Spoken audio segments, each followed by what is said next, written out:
주 안에서 사랑하는 성도 여러분, 다시 한번 죽음을 이기고 다시 사신 부활하신 예수 그리스도의 이름으로 주님의 평강과 은총을 전합니다.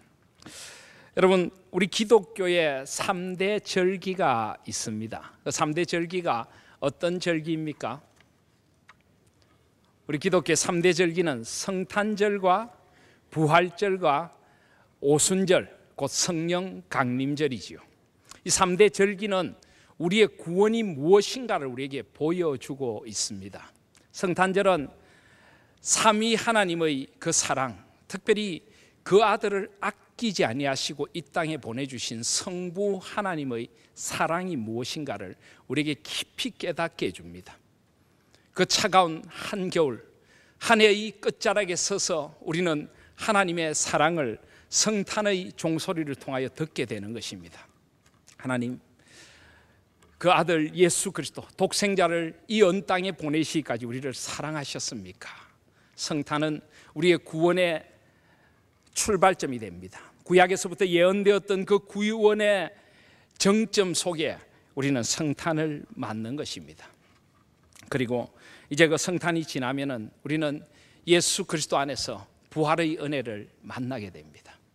주님의 십자가의 고난을 묵상하고 정사 기념 예배, 성금요일 예배를 드리며 주께서 나를 위하여 당하신 그 죽음이 나의 죄, 나의 죽음 때문이었음을 우리는 깨닫게 됩니다. 엘리 엘리 라마 사박타니, 나의 하나님 어찌하여 나를 버리셨나이까. 그 모든 저주와 진노의 잔을 받아 마신 주님, 온 세상이 캄캄해진 그 칠흑 같은 어둠 속에 하늘과 땅 사이에 홀로 달리셔서 엘리 엘리 라마 사박탄이라고 외치시던 주님 앞에서 우리는 주님, 왜 그렇게 나를 사랑하셨습니까? 나의 아버지 왜 그렇게까지 나를 사랑하셨습니까? 우리는 그렇게 고백할 수밖에 없는 것입니다. 그리고 이 십자가는 부활을 가져옵니다. 이 십자가의 죽음을 넘어서야 부활의 생명이 있는 것입니다. 그래서 우리는 이 부활절 절기를 통하여서 예수 그리스도께서 죽음을 이기시고 사망의 권세를 이기시고 부활하신 부활의 생명을 노래하게 되는 것입니다. 이것은 성탄으로부터 시작된 구원의 정점이 이제 절정에 달하는 그 순간을 오늘 저희들이 맞고 있는 것입니다. 이제 50일이 지나면 저희들은 성령 강림절을 맞이하게 될 것입니다. 이 성령 강림절은 이 모든 구원의 은혜, 이 아버지 하나님의 크신 사랑과 예수 그리스도의 은혜를 우리가 우리의 것으로 받아 누리도록 하시려고, 그리고 주님께서 다시 오시는 그날까지 언제 어디서나 우리와 함께 하시려고 보혜사 성령 하나님께서 강림하신 절기입니다. 구원의 완성을 향하여 우리를 인도하시는 성령 하나님, 그리고 삼위 하나님의 은혜를 우리는 성령 강림절을 통해서 온전히 누리게 되는 것입니다. 그래서 우리 그리스도인들에게는 가장 중요한 세 절기가 있는 것입니다. 성탄절과 부활절과 오순절, 성령 강림절이 있는 것입니다. 그런데 여러분, 성탄절은 우리가 언제 지킵니까? 제가 너무 어려운 질문을 하고 있습니까? 성탄절은 12월 25일에 지키죠. 그러면 부활절은 언제 지킵니까? 예를 들어 작년에 우리가 2015년 부활절은 4월 5일 주일이었습니다. 그런데 오늘은 이번 2016년 부활절은 3월 27일 주일입니다. 왜 부활절 날짜는 이렇게 바뀌는 것일까요? 어떤 분들은 부활절이 음력을 따라서 계산을 하는가라고 이야기하시는데 맞는 말씀입니다. 어느 정도는 맞는 말씀이라고 할 수 있습니다. 어떻게 계산을 하는 것일까요? 사실 부활절 날짜를 계산하는 방법은 굉장히 간단합니다. 잘 들어보시기를 바랍니다. 춘분이 지나고 첫 만월이 지난 후 오는 첫 번째 주일입니다. 간단하죠? 제가 무슨 이야기를 하는지 지금 아시겠습니까? 사실 부활절 날짜를 어떻게 정할 것인가 하는 것은 초대교회 때부터 굉장히 문제가 됐습니다. 교회력으로 보면 가장 오래된 절기가 이 부활절인데요. 처음에는 이 부활절을 유대인들의 유월절 절기를 따라 지켜야 한다, 이런 주장이 상당히 강했습니다. 그런데 문제는 이제 예수님께서 유월절, 그 마지막 유월절 만찬을 드시며 성찬을 제정하시고 그 밤 잡히시고 금요일에 죽으시고 이제 3일 후에 부활하셨지 않습니까? 그래서 이 유월절 날짜를 따라서 계산을 해서 부활절을 지켜야 된다 하는 주장이 강했습니다. 그런데 이렇게 하면 문제가 하나 생깁니다. 왜냐하면 이 유월절은 유대인의 달력을 따라 지켜야 되는데 이 유대인의 달력은 거의 음력에 가깝습니다. 해마다 날짜가 바뀌고 요일이 바뀝니다. 그러다 보니까 이 유월절로부터 3일 또는 4일을 계산을 하면은 부활절이 어떤 때는 주일에 오기도 하지만 어떤 때는 월요일에 오기도 하고 수요일에 오기도 하고 이 요일이 맞지 않는 겁니다. 그런데 여러분, 부활절은 어느 요일이 되어야 합니까? 부활절은 반드시 주일이 되어야 합니다. 오늘 마태복음 28장 1절에 보시면 안식일이 다 지나고 안식 후 첫날에, 유대인들의 안식일은 금요일 해질 때부터 토요일 해질 때까지입니다. 이 안식일이 지나고 안식 후 첫날, 곧 주일인 것입니다. 부활절은 반드시 주일에 놓여져야 하는데 이렇게 계산을 하니까 주일에 놓여지지가 않는 것입니다. 그래서 이제 초대교회에 이걸 가지고 많은 논쟁이 있었습니다. 그러다가 주후 325년경에 니케아 공의회라고 하는, 그 당시로서는 전 세계적인 종교회의가 있었습니다.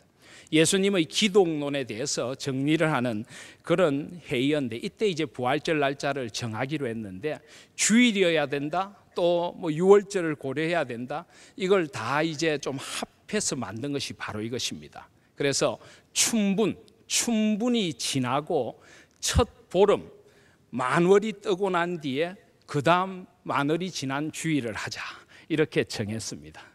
그래서 춘분이 언제입니까? 춘분은 밤과 낮의 길이가 같아지는 날이죠. 그때부터 이제 낮이 길어지기 시작합니다. 그래서 춘분을 진정한 봄의 시작이라고 하는데, 이 춘분은 양력으로 하면 3월 21일을 전후해서 오게 됩니다. 그래서 3월 21일이 지나고 아니면 춘분이 지나고 첫 보름을 계산해서 그 다음에 오는 주일을 지내게 됩니다. 이렇게 하면 부활절이 반드시 3월 22일과 4월 25일 사이에 한 날이 되도록 되는 것입니다. 예를 들어 작년 2015년 같은 경우는 춘분이 지나고 첫 보름이 4월 3일이었습니다. 그러니까 4월 3일이 지나고 첫 주일을 맞게 된 것이 4월 5일입니다. 그래서 4월 5일에 지키게 된 것입니다. 그런데 올해 같은 경우는, 올해는 춘분이 조금 빨라 3월 20일에 있었습니다.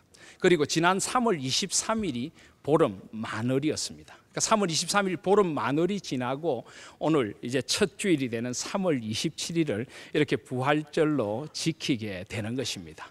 간단하지요? 복잡합니다. 이걸 어떻게 이렇게 복잡하게 계산해야 되는지 잘 모르겠습니다. 그리고 이렇게 되면 오순절도 반드시 부활절로부터 50일, 7주가 지난 주일이 됩니다. 그러니까 오순절 날짜도 항상 변하게 됩니다. 올해 같은 경우는 5월 15일이 오순절 성령 강림절이 되는 것입니다.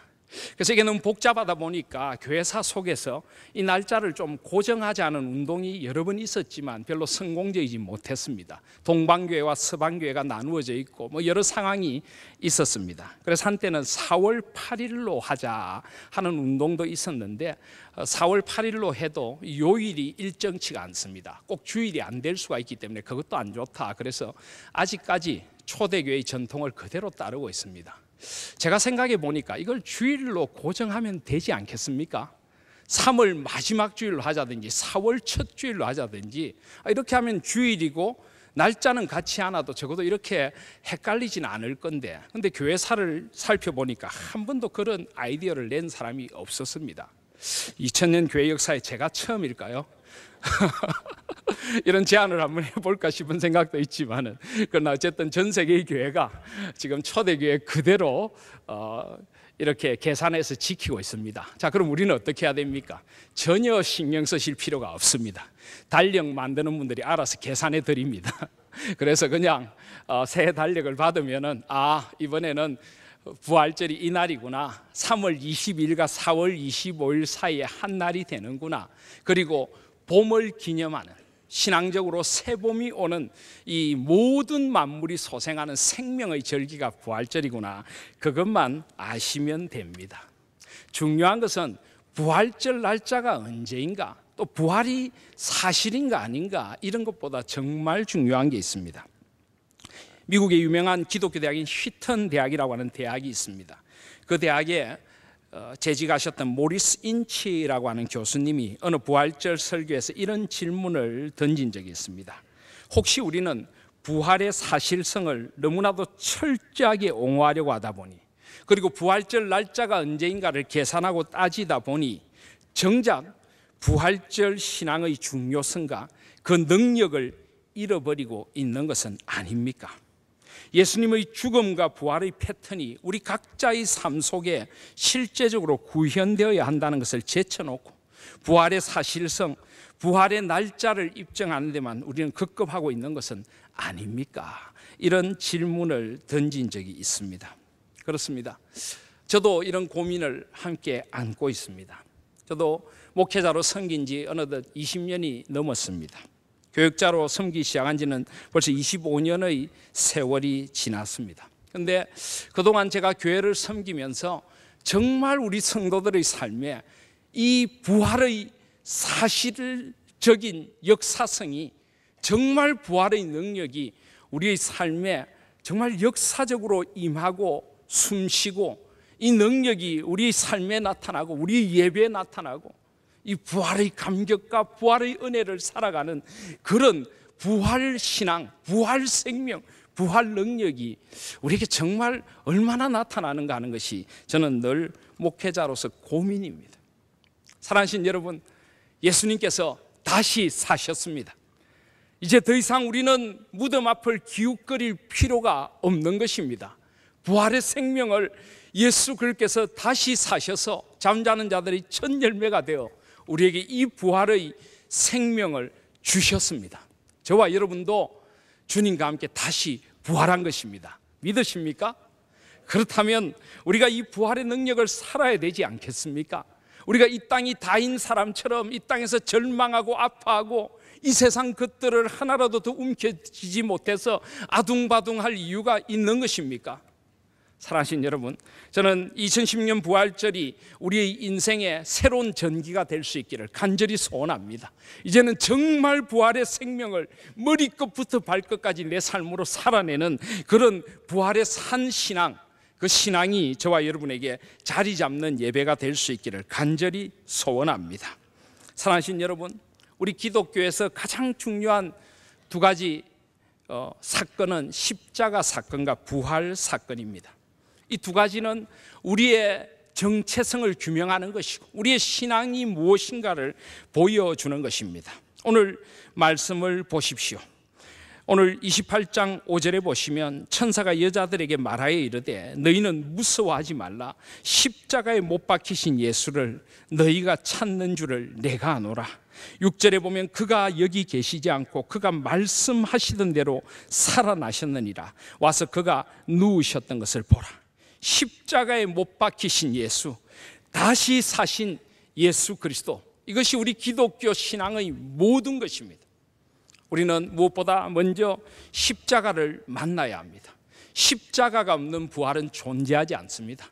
십자가의 죽음이 있어야 부활의 생명이 있는 것입니다. 십자가의 속죄가 있어야 우리에게 새 생명이 임하는 것입니다. 십자가의 구원이 있어야 우리에게 생명의 능력이 임하는 것입니다. 그래서 먼저 우리의 삶의 십자가가 또렷이 아로 새겨지는 십자가의 신앙인이 되시기를 소원합니다. 이 십자가가 그냥 예수 그리스도의 십자가로만 보여서는 안 됩니다. 이 십자가가 우리의 눈에 보이는 십자가만 되어서는 안 되는 것입니다. 이 십자가가 정말 나의 죄 때문에 예수 그리스도께서 그 모진 고난을 다 겪으신 십자가구나. 이 십자가가 바로 나의 죄, 나의 죽음을 대신 지신 그리스도의 십자가로 보여질 때 그때 은혜의 길이 열리기 시작합니다. 그때 우리는 십자가 앞에 엎어지는 것입니다. 십자가 위에서 우리는 회개하며 엉엉 울게 되는 것입니다. 웬 은혜입니까? 웬 사랑입니까? 나의 참혹한 죄성을 십자가에서 만나야 하고, 나의 그 잔인함을 십자가에서 만나야 하고, 그 십자가의 은혜가 나의 모든 것을 다 씻고 새롭게 하는 그 은혜를 만나셔야 하는 것입니다. 이 십자가의 은혜가 없는 그리스도인, 이 십자가가 나를 위한 십자가구나 하는 이 십자가 앞에서 엉엉 목 놓아 울어보지 않은 그리스도인을 그리스도인이라고 할 수 있을까요? 사랑하시는 여러분, 저와 여러분이 한평생 이 십자가 그늘 아래 앉아 있으실 수 있기를 소원합니다. 죄의 유혹이 나의 곁을 스칠 때마다 그 십자가의 주님을 바라보십시오. 그리고 십자가 위에서 나의 정과 욕심을 다 십자가에 못 박으신 주님의 그 은혜의 보혈을 기억하실 수 있기를 바랍니다. 그래서 이 십자가 은혜 아래서 살아가실 수 있는 저와 여러분들이 되시기를 소원합니다. 그런데 이 십자가는 반드시 부활의 산 생명으로 나타나야 합니다. 십자가만 있다면 우리의 구원은 반쪽인 것입니다. 우리는 늘 십자가 앞에서 울고만 있어야 하는 것입니까? 아닙니다. 우리는 십자가 앞에서 깨끗이 씻음을 받습니다. 그런데 그런 우리를 주께서 오셔서 다시 붙들어 일으키십니다. 무엇으로요? 부활의 생명으로, 부활의 능력으로 이제 주께서 다시 사셨습니다. 우리도 이제 우리의 옛사람이 십자가에 못 박히고 새 사람으로 다시 살게 된 것입니다. 산천도 초목도 모든 것이 다 변하고 우리는 새 생명을 노래하는 부활의 생명으로 초대받은 것입니다. 사랑하신 여러분, 이걸 믿으십니까? 예수께서 다시 사셨다는 건 믿으십니까? 그 생명이 나에게 임했다는 건 믿으십니까? 이걸 믿어야 하는 것입니다. 이 부활절은 이것이 예수 그리스도의 부활만이 아니라 이 부활절이 나의 부활, 내가 십자가 아래서 나의 죄된 몸이 죽고 이 빈 무덤에서 내가 부활하여 주님 앞에 새 생명을 살게 되었다는 것, 이것을 확인하는 날이 바로 이 부활절이 되어져야 하는 것입니다. 주님 앞에서 새롭게 일어서실 수 있기를 바랍니다. 주께서 부활하셨고 우리도 부활 생명을 얻게 되었고 영원히 살게 되었습니다. 나를 믿는 자는 살아서 죽지 않겠고 죽어도 다시 살리라 하신 주님의 말씀을 믿으실 수 있고 그 믿음을 삶으로 살아가실 수 있는 저와 여러분들이 되시기를 바랍니다. 나를 믿는 자는 영원히 죽지 않겠고 죽어도 다시 살리라, 주님은 분명히 말씀하셨습니다. 오늘 이 부활의 산신앙으로 오늘 이 마태복음 28장 말씀 우리를 초대하고 있습니다. 오늘 28장 1절에 보시면 안식일이 다 지나고 안식 후 첫날이 되려는 새벽에 막달라 마리아와 다른 마리아가 무덤을 보려고 갔더라라고 합니다. 이 장면이 상당히 심상치 않죠, 그죠? 아직 새벽입니다. 어둑어둑할 때입니다. 두 여인이 무덤을 보려고 가까이 다가갑니다. 이 여인 중에 한 사람쯤은 하얀 옷을 입고 머리를 풀고 있었다면 참 무시무시한 광경이 될 수도 있는 그런 순간입니다. 그런데 바로 그 순간에 2절에 보면 큰 지진이 나며 주의 천사가 하늘로부터 내려와 돌을 굴려내고 그 위에 앉았습니다. 그 형상이 번개 같고 그 옷이 눈같이 희더라라고 합니다. 4절에 보면 지키던 자들이 그를 무서워하며 떨며 죽은 사람과 같이 되었더라라고 말씀하고 있습니다. 자, 여러분, 놀라운 일이 이 여인들 앞에 펼쳐지게 된 것입니다. 그런데 여러분, 한번 물어보고 싶습니다. 이 천사가 왜 이 돌을 굴려냈을까요? 이 이스라엘의 무덤은 이 동굴, 석회암층이 많기 때문에 이 동굴을 파고 그 안에 시신을 넣고 그 무덤을 큰 돌로 막습니다. 이것은 건장한 남자도 옮기기 힘든 그런 큰 돌입니다. 그런데 천사가 왜 이 돌을 굴려냈을까요? 예수 그리스도께서 그곳에서 나오셔야 하기 때문에 굴려냈을까요? 아닙니다. 예수님은 이제 부활하신 영광의 몸을 입으셨습니다. 예수님은 돌을 굴려낼 필요조차도 없는 존재가 되신 것입니다. 예수님께서는 엠마오로 가던 두 제자를 그냥 공간 이동을 하듯이 가셔서 만나 주셨고, 요한복음 20장에 보면 제자들이 문을 꽁꽁 닫고 두려워하고 있는데 그 속에 들어가셔서 너에게 평강이 있을지어다 말씀하신 주님이십니다. 예수님은 이 돌을 치울 필요도 이제 없는 능력의 영광의 몸이 되신 것입니다. 그리고 이미 예수님은 이 무덤 속에 나와 계신지도 모르겠습니다. 사복음서를 종합해 보면. 그런데 왜 주의 천사가 이 돌을 굴려냈을까요? 그건 바로 여기 와서 이 빈 무덤을 보라는 것입니다. 확인하라는 것입니다. 더 이상 의심하지 말고 이 무덤이 비어있다는 것을 보고 믿으라고 지금 말씀하시는 것입니다. 그래서 오늘 6절 말씀해 보면 그가 여기 계시지 않고 그가 말씀하시던 대로 살아나셨나니라. 와서 그가 누우셨던 것을 보라.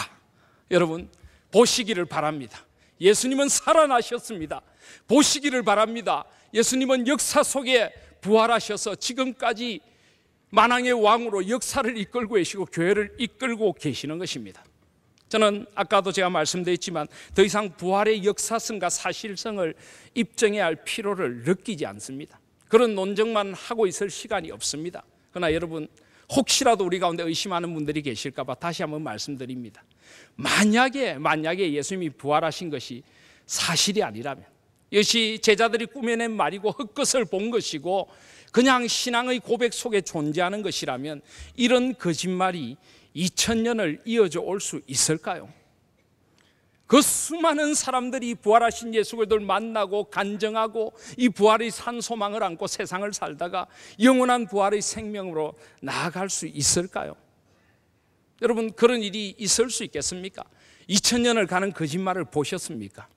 제가 학교 다닐 때 우리 교수님께서 해주셨던 말씀 가운데 제 평생 잊지 않는 저희 좌우명이 되고 있는 말씀이 하나 있습니다. 그건 뭐냐 하면 이 세상에 가장 힘이 있는 게 뭐냐는 것입니다. 여러분 가장 힘 있는 게 뭘까요? 진실이 가장 힘이 있습니다. 진실은 반드시 밝혀집니다. 거짓도 반드시 드러나게 됩니다. 우리가 진실하다면, 내가 정말 진실을 말하고 있다면 우리는 아무것도 두려워할 게 없습니다. 아무것도 꾸며낼 필요도 없고 머릿속에 생각하고 기억할 필요도 없습니다. 우리는 있는 그대로 진실을 말하면 되는 것입니다. 진실은 힘이 있습니다. 진실은 끝까지 진실임이 밝혀지는 것입니다. 예수 그리스도가 부활하신 건 사실입니다. 여러분 예수님 당시의 역사는 지금도 기록되어 전해져 오고 있습니다. 유대인 역사가에 의하여 로마의 역사가에 의하여 그 역사책들이 지금도 전해져 오고 있습니다. 그 역사책 가운데 어떤 책도 예수 그리스도의 부활을 아니라고, 사실이 아니라고 말하고 있는 역사책은 없습니다. 이 지키던 자들, 이 무덤을 지키던 자들의 이게 만약에 사실이 아니라면 얼마든지 이들은 이것이 아니라고 정언할 수 있었을 것입니다. 이것은 그 로마 황제의 통치 시대에도 도무지 아니라고 반박할 수 없는 역사적인 사실이었습니다. 한 번에 수백 명의 사람들에게 부활하신 예수님이 보여주셨고 40일 동안 부활의 산 증거를 보여주셨고 초대교회 수많은 증인들이 지금도 역사적인 문서를 통하여 성경을 통하여서 지금도 증거되는 것이 부활입니다. 더 이상 부활의 역사성을 의심하지 마시기를 바랍니다. 그런 어리석은 부활의 역사를 의심하고 있는 그런 논쟁에 더 이상 휘말리지 마시기를 바랍니다. 주께서는 다시 사셨습니다. 와서 이 빈 무덤을 보십시오. 그리고 이제 주님과 함께 이 부활하신 예수 그리스도를 찬양하는 부활의 삶을 살아가실 수 있기를 바랍니다. 그래서 이 부활의 역사성을 보라고 하신 후에 7절에 보시면 천사가 또 빨리 가서 그의 제자들에게 이르되 그가 죽은 자 가운데서 살아나셨고 너희보다 먼저 갈릴리로 가시나니 거기서 너희가 배우리라 하라. 보라 내가 너희에게 일렀느니라 하고 이야기를 합니다. 8절에 보면 그 제자들이 무서움과 큰 기쁨으로 빨리 무덤을 떠나 제자들에게 알리려고 다름질했다라고 되어 있습니다. 사랑하신 여러분, 여기 이 여인들은 아직도 무서워하고 있습니다. 5절에도 보시면 천사가 여자들에게 말하여 이르되 너희는 무서워하지 말라. 십자가에 못 박히신 예수를 너희가 찾는 줄 내가 아노라 하라고 했는데도 아직도 이 부활의 사실에 대하여 반신반의하며 무섭기도 하고, 정말 주님이 다시 사셨을까? 그들은 만약에 그게 사실이라면 이 주체할 수 없는 기쁨을 어떻게 해야 되는가 하고 큰 기쁨도 함께 가지고 있습니다. 이 무서움과 큰 기쁨이 교차되는 마음으로 빨리 무덤을 떠나서 제자들에게 알리려고 다름질할세. 9절에 보면 예수님께서 그들을 만나 주십니다. 왜일까요? 이 여인들에게 부활의 확신을 심어주려고 하시는 것입니다. 마치 요한복음 20장에 예수님의 부활의 사실을 의심했던 도마가 내가 그의 손에 못자국을 보며 내 손가락을 그 못자국에 넣으며 내 손을 그 옆구리에 넣어보지 않고는 믿지 아니하겠노라, 그렇게 이야기했을 때 예수님은 그런 도마를 책망하지 않습니다. 27절에 보시면, 요한복음 20장 27절에 보시면 도마에게 이르시되 내 손가락을 이리 내밀어 내 손을 보고 내 손을 내밀어 내 옆구리에 넣어보라. 그리하여 믿음 없는 자가 되지 말고 믿는 자가 되라. 그리하여 믿음 없는 자가 되지 말고 믿는 자가 되라. 도마가 나의 주님이시요 나의 하나님이십니다, 그 분명한 부활의 사실 앞에서 이 고백을 합니다. 그런데 29절에 예수님께서 너는 나를 본고로 믿느냐? 보지 못하고 믿는 자들은 복되도다. 보지 못하고 믿는 자들은 복되도다. 여러분, 우리는 보지 못하고 믿는 자들입니까? 어쩌면 우리도 보고 믿는 자들인지 모릅니다. 우리는 말씀을 분명히 보았습니다. 이 말씀 속에 역사하시는 주님을 보았고, 우리도 그래서 부활의 주님을 믿는 것입니다. 그러나 우리가 도마처럼 본 것은 아니기에 우리는 보지 못하고 믿는 정말 진정한 신앙을 가진 복된 자들임을 믿으시기를 바랍니다. 그래서 이제 이 여인들에게 주님은 부활의 사실을 보여주십니다.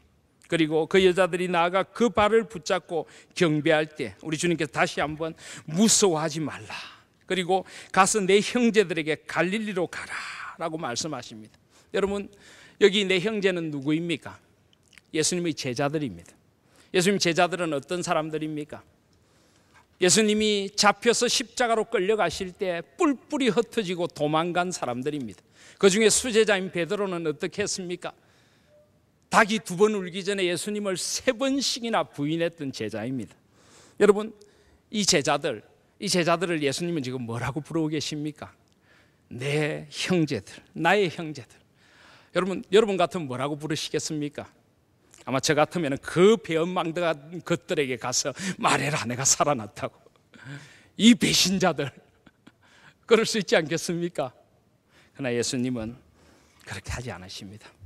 이들이 악해서 예수님을 모른다고 한 것이 아니라 연약하여 예수님을 부인한 것입니다. 주님은 그들을 돌이키기를 원하십니다. 여전히 나의 형제라는 것입니다. 나의 자매라는 것입니다. 내가 여전히 너희들을 사랑한다. 다시 한번 내가 너희들에게 주님을 만나서 새롭게 주님의 사명의 자리에 설 기회를 주기 위하여 형제다라고 부르시는 것입니다.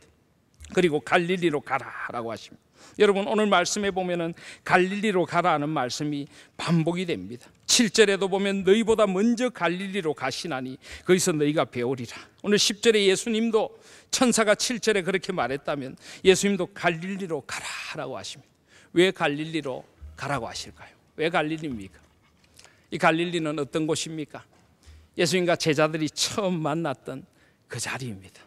예수님을 처음 만나서 나의 주 나의 하나님이십니다라고 고백하며 그 앞에 엎어졌던 바로 그곳입니다. 예수님의 말씀을 듣고 배웠던 아름다운 갈릴리 동산입니다. 그리고 풍랑이는 바다를 잠잠케 하시는 주님을 만났고 너희를 사람 낚는 어부가 되게 하리라 불러주신 소명의 자리이고 사명의 자리인 것입니다. 그 자리로 다시 한번 돌아가서 거기서 새롭게 시작하자고 주님은 말씀하고 계시는 것입니다. 사랑하신 여러분, 저와 여러분도 다시 시작하고 싶지 않습니까? 우리의 인생을 다시 한번 주님 앞에서 새롭게 시작하고 싶지 않습니까? 우리의 깨어진 가정을 새롭게 한번 시작하고 싶지 않습니까? 나의 삶의 자리를 다시 한번 주님 앞에 새롭게 시작하고 싶지 않습니까? 그렇다면 갈릴리로 가셔서 부활의 주님을 만나시기를 바랍니다. 처음 주님을 만났던 그 아름다운 그 시간으로 다시 한번 돌아가실 수 있기를 바랍니다. 그리고 그 주님 앞에서 다시 한번 살아 역사하시는 주님을 만나는 부활의 갈릴리가 오늘 이 예배의 자리가 되고 저와 여러분의 인생에 다시 한번 그 갈릴리가 있기를 간절히 소원합니다. 오늘 이 여인들을 보십시오. 이 여인들은 9절에 보시면 예수님의 발을 붙잡고 경배했다. 이 발을 붙잡는다는 것은 구약에 보면은 왕, 온 그 지역을 다스리는 통치자 앞에 나와서 그 통치자 앞에 무릎 꿇는 행위를 말합니다. 이제 주님이 나의 왕이십니다 라고 고백하는 것입니다. 그리고 경배했다. 이 경배했다는 것은 예배 드렸다 하는 것입니다. 그들은 부활의 주님을 예배했습니다. 사랑하신 여러분, 우리는 죽은 주님을 예배하는 사람들이 아닙니다. 우리는 살아계신 부활하신 주님을 예배하는 부활의 공동체인 것입니다. 우리 예배의 자리에 이 부활의 생명력이 좀 나타날 수 있기를 간절히 소원합니다. 우리 찬양에 이 부활의 감격이 터져 나오기를 간절히 소원합니다. 지금도 부활하신 주님은 우리와 함께 하십니다. 부활하신 주님의 왕되심을 고백하며 주님 앞에 부활의 생명을 찬양하실 수 있는 저와 여러분들이 되시기를 바랍니다. 그리고 다시 한번 갈릴리로 가서 서실 수 있기를 바랍니다. 주님은 다시 시작하자고 그러십니다. 이 부활절 다시 한번 우리의 이 부활절이 주님을 만나는 갈릴리가 되기를 간절히 소원하시는 것입니다. 저는 이스라엘에서 공부할 때 예루살렘에서 한 2달을 지낸 적이 있습니다. 예루살렘이라고 하는 도시는 가보시면 알겠지만은 굉장히 좀 뭔가 음침한 그런 도시입니다. 온통 회색빛 돌로 지어진 건물들과 옛날 예수님 때는 그렇지 않았겠지만은 지금 이스라엘을 가보시면 예루살렘은 이슬람 사람들이 틀어놓은 이슬람 기도 소리가 연불 소리처럼 하루 종일 온 도시에 들립니다. 솔로몬 성전이 있고 스룹바벨 성전이 세워졌고 헤롯 성전이 세워졌던 자리는 이슬람의 황금돔이 세워져 있습니다. 그것은 예수님을 십자가에 못 박은 교만하고 독선적인 바리새인들이 예수님 당시에 있었습니다. 로마의 안토니오 요새가 있고 이스라엘을 지배하던 그 무력으로 지배하던 권력이 있던 곳이 바로 이 예루살렘입니다. 그런데 주님은 갈릴리로 가자고 하십니다. 이스라엘을 가보시면 제가 예루살렘에서 공부하다가 잠깐 시간을 내어서 갈릴리를 한번 가봤는데요. 갈릴리가 얼마나 아름다운지 모릅니다. 호숫가에 그냥 푸른 동산이 쫙 펼쳐져 있습니다. 갈릴리 그리운 동산. 마치 이 시편 23편에 사망의 음침한 골짜기가 예루살렘이라면은 푸른 초장 쉴만한 물가가 바로 이 갈릴리인 것입니다. 주님은 그 갈릴리로 제자들을 부르셔서 다시 한번 그들에게 부활의 생명력, 그 푸른 부활의 생명력을 회복시켜 주시고 그 첫 소명의 자리를 회복시켜 주시고 그 감격의 눈물을 회복시켜 주셔서 이제 부활의 주님과 함께 역사를 바꾸는 그 일로 그들을 부르시고 계시는 것입니다. 사랑하신 여러분, 이 부활절이 저와 여러분의 갈릴리가 되실 수 있기를 간절히 소원합니다. 이제 무덤을 빨리 떠났던 여인들처럼 이제 우리의 무덤을 떠나십시다. 절망의 무덤을 떠나십시오. 죄악의 어둠의 무덤을 떠나실 수 있기를 바랍니다. 나만 생각하며 살던 그 무덤을 떠나서 부활하신 주님 앞에 서시기를 바랍니다. 그리하여 부활하신 주님과 함께 부활의 생명을 찬양하고 예배하고 빨리 가서 부활하신 주님을 전하라고 하시는 주님의 뜻을 따라서 이 죽어가는 세상에 부활의 생명을 나누어주는 부활의 생명을 살아가는 우리 하나님의 성도들 다 되시기를 주님의 이름으로 소원합니다. 축원합니다. 아멘. 이제 저희들은 성찬식을 거행하려고 합니다. 여러분, 이 성찬식에도 3가지 시제가 있다는 것을 아직 제 설교가 안 끝났습니다. 3가지 시제가 있다는 것을 제가 전에 작년 우리 부활절 때 말씀을 드렸습니다. 이 성찬에는 성찬식의 과거가 있습니다. 우리는 성찬식을 통하여 나를 위하여 살찢고 피 흘리신 주님을 기념합니다. 웬 은혜입니까? 웬 사랑입니까? 성찬의 과거는 나를 위하여 살찢고 피 흘리신 주님이십니다. 그런데 성찬에는 현재도 있습니다. 미래도 있습니다. 현재는 무엇입니까? 지금 부활하신 주님이 친히 생명의 떡이 되시고 친히 생명의 잔이 되셔서 우리에게 그 부활 생명을 나누어 주시는 것입니다. 지금 주님의 생명의 떡을 받고 새 힘을 얻고 주님, 부활하신 주님과 온전히 연합하여 나도 부활의 생명을 살아가게 되는 것, 이 새 힘을 주시고 우리가 한 피 바다 한 몸 이룬 새로운 부활의 공동체가 되게 해주시는 것이 부활의 현재입니다. 그리고 성찬의 현재입니다. 그리고 성찬의 미래는 영원히 우리가 주님과 함께 먹고 마실 그 나라를 바라보면서 내가 그 나라가 임하기까지 다시 포도나무에서 난 것을 먹지 아니라 하리라 하신 주님을 바라보면서 주님 앞에 영원한 성찬의 상에 앉을 그날을 소망으로 바라보는 것, 이것이 성찬의 미래인 것입니다. 우리는 지난 정사 기념 예배 때 성찬의 과거를 기념하는 성찬식을 행했습니다. 예수님의 살찢고 피 흘리신 은혜를 우리는 받아 먹고 마시며 십자가의 은혜를 누렸습니다. 그렇다면 오늘 이 부활의 성찬은 기쁨의 성찬이 되시기를 바랍니다. 소망의 성찬이 되시기를 바랍니다. 나를 위하여 생명의 떡과 생명의 잔을 나누시는 주님 앞에서 부활의 떡과 잔을 받아들고 찬양하고 감사하며 이제 주님의 살과 피를 힘입어서 부활의 생명을 살아가겠습니다 결단하는 은혜와 감격의 성찬식이 되시기를 주님의 이름으로 축원드립니다. 아멘.